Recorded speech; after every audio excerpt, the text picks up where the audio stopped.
మీకు మన ధవళేశ్వరంలో కిరాణా గాని స్మార్ట్ బజార్ ఉందా? అయితే మీరు జాగ్రత్తగా ఉండాల్సిందే. మన ధవళేశ్వరం నుండి వేమగిరి వెళ్లే రూట్ లో ఉన్న లక్ష్మీ స్మార్ట్ బజార్ లో గుర్తు తెలియని విత్తగా వచ్చి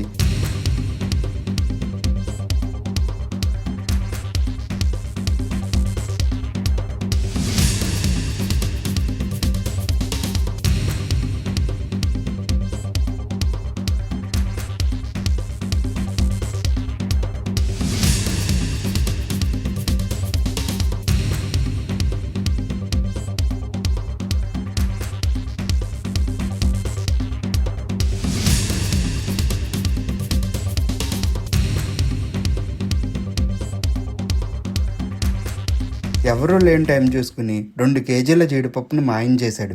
కావున ఈ వీడియోలో కనిపిస్తున్న వ్యక్తి గనక మీకు కనబడితే వెంటనే పోలీసులకు ఫిర్యాదు చేయమని కోరుకుంటున్నాను. కిరాణా కొట్టు లేదా స్మార్ట్ బజార్ వాళ్ళు ఉంటే జాగ్రత్తగా ఉండాలని ఇట్లు మీ చిచ్చా.